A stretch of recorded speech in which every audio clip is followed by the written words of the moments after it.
The strong NASA presence at this year's symposium is clearly represented in our next panel, where we have gathered 6 center directors who are leading NASA in a time of transition.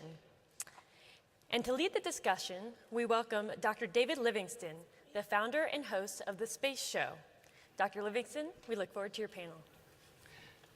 Thank you very much, and thank you also to the Space Foundation for making this discussion possible. We really appreciate it.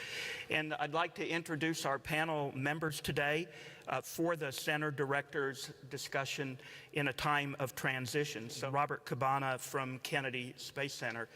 We will have an opening statement of about 5 minutes from each one about transition with their center. So the Kennedy Space Center is the poster child for change during a time of transition. In the last 6 years, we have evolved to be America's premier spaceport. This was KSC 6 years ago. One government program, utilizing all the facilities, paying all the bills.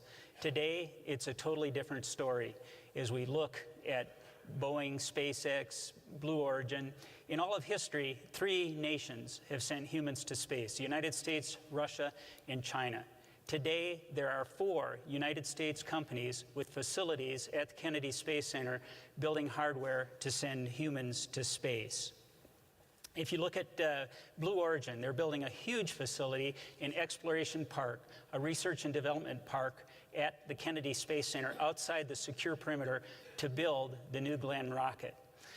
Of course, we've got Boeing.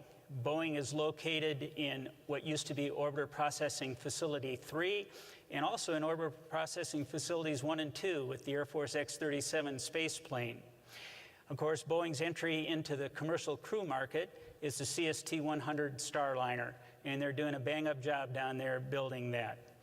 If you move off to SpaceX, now you've got the Crew Dragon, and looking out to what is Launch Complex 39A, what used to be a shuttle and Apollo launch pad, we've now launched 3 commercial launches with SpaceX off that facility, and that's where the crew is going to launch from on the Crew Dragon.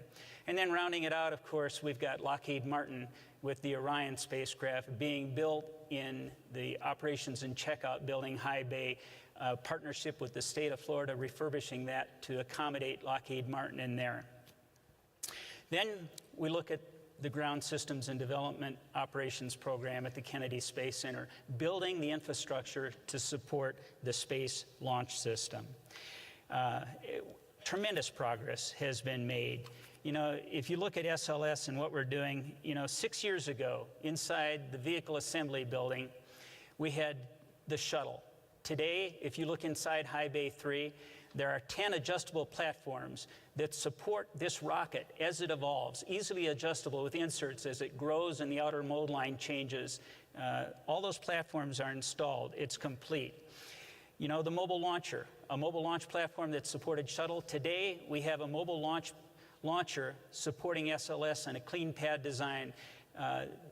Here you can see the first umbilical being installed. All the structural work is complete. All the systems are going into it now.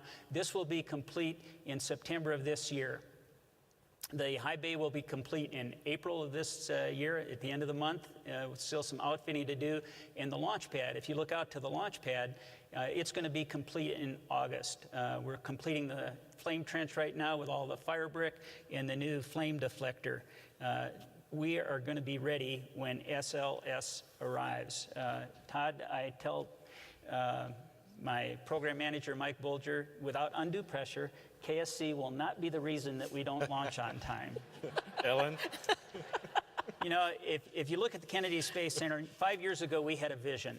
And we've made that vision a reality. Public-private partnerships work. We have transformed KSC, and it's not government programs or commercial programs. If we are going to be successful, it's government and commercial. We need them both. They're fully integrated for us to be successful as a nation. And Kennedy is ready to support this future, and I think it's an absolutely outstanding one. Thank you. Thank you to our panel and to all of you who listened and participated. It's been an honor for me to be the moderator. And I appreciate the Space Foundation for making all of this possible for all of us up here and all of you in the room. Thank you, and goodbye, everyone. Have a great rest of the symposium.